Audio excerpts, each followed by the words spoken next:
Assalamualaikum warahmatullahi wabarakatuh. Anak-anakku yang Bapak sayangi dan Bapak banggakan, hari ini kita akan belajar tentang kedaulatan rakyat dan demokrasi di Indonesia. Karena dua hal ini tidak bisa dipisahkan satu sama lain. Ketika kita berbicara kedaulatan rakyat, maka kita juga akan berbicara tentang demokrasi. Nah, ini kedaulatan rakyat diartikan sebagai pemegang kekuasaan tertinggi dalam satu negara adalah rakyat.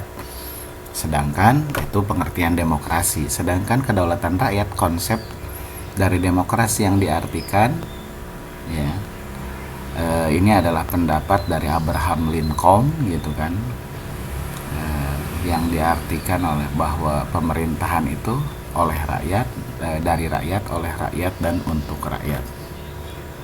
Nah, ini akan balik lagi ke sini. Ini Plato. Plato ini adalah salah satu tokoh yang menggagas tentang demokrasi. Nanti kalau kalian sudah SMA atau mungkin kuliah akan belajar tentang Plato.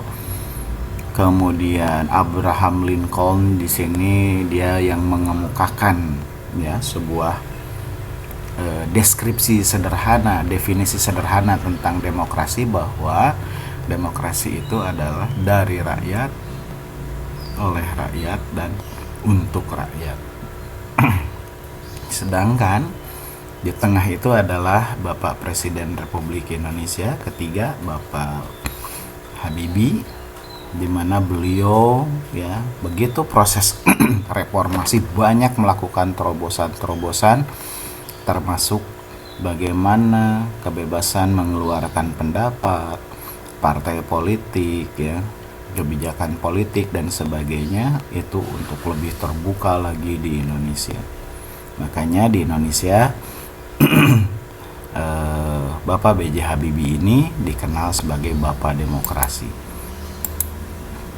Kita mulai.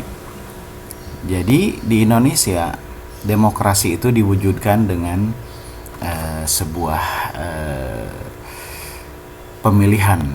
Jadi ada sebuah proses pemilihan, di mana proses formal itu adalah untuk mengambil keputusan kelompok, di mana anggota masyarakat yang memenuhi persyaratan memilih seseorang untuk memegang jabatan administrasi publik.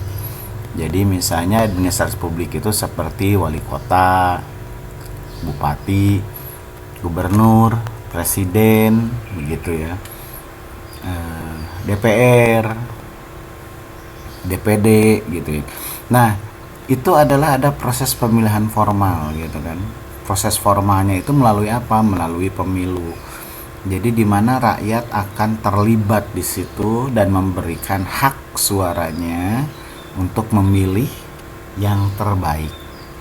Nah, ini sebetulnya yang sempat dikritik oleh Plato, karena Plato mengatakan bahwa demokrasi juga berbahaya, katanya.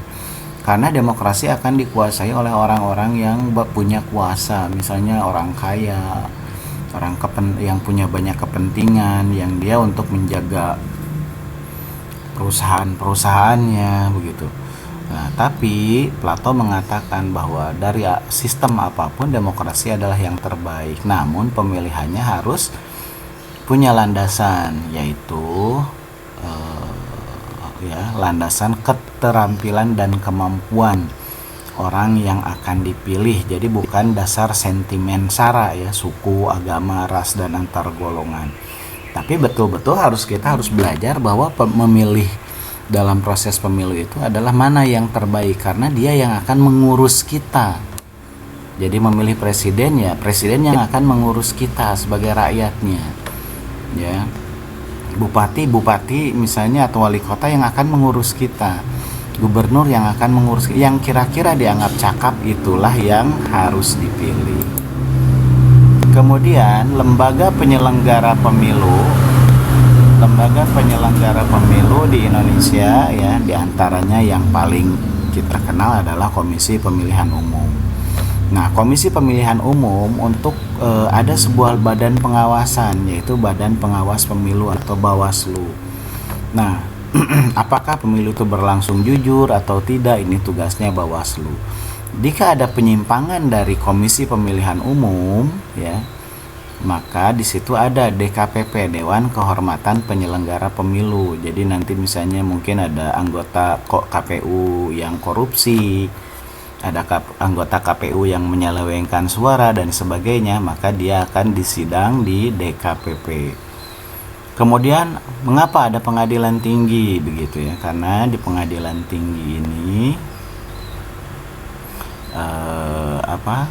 ada vonis kalau misalnya pilkada begitu ya. Ya, jadi sengketa pemilu itu ada yang bisa diselesaikan di pengadilan tinggi. Begitu juga dengan ke Mahkamah Konstitusi gitu ya. Di Mahkamah Konstitusi juga adalah untuk menyelesaikan sengketa-sengketa pemilu.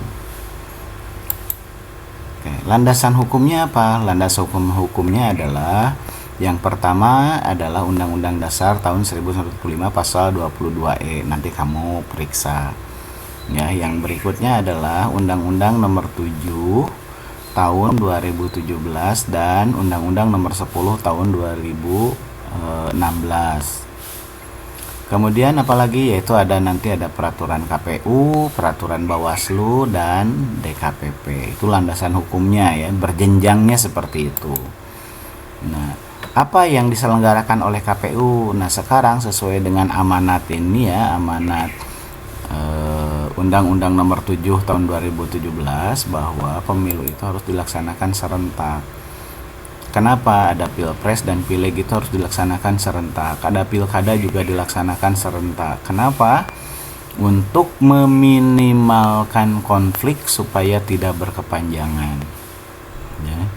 Nah, jadi sekaligus satu momen selesai semuanya. Karena memang dimanapun, termasuk di Indonesia, pemilu itu memang rentan dengan konflik. Ya, kita tahu lah ya bagaimana hoax, bagaimana bahkan intimidasi dan sebagainya itu terjadi. Nah, untuk meminimalkan itu maka dilakukan pemilu serentak. Penugasannya, coba yang pertama kalian coba lihat hasil pemilihan presiden 2019. Kamu buat deskripsinya ya. Kemudian hasil pemilihan legislatif. Jadi pemilihan presiden 2019 itu siapa nih yang menang gitu, calonnya siapa dengan siapa gitu ya. Kemudian hasil pemilihan legislatif 5 besar suara terbanyak ya, maksudnya itu kayak partai-partai yang memenangkan suara terbanyak, 5 terbanyak itu apa saja. Nah, kamu tulis di Google Doc yang sudah disiapkan di Google Classroom. Tapi kalau kamu kesulitannya, kamu boleh menulis di buku catatan kemudian di-upload ya. Demikian materi kita hari ini. Terima kasih. Assalamualaikum warahmatullahi wabarakatuh.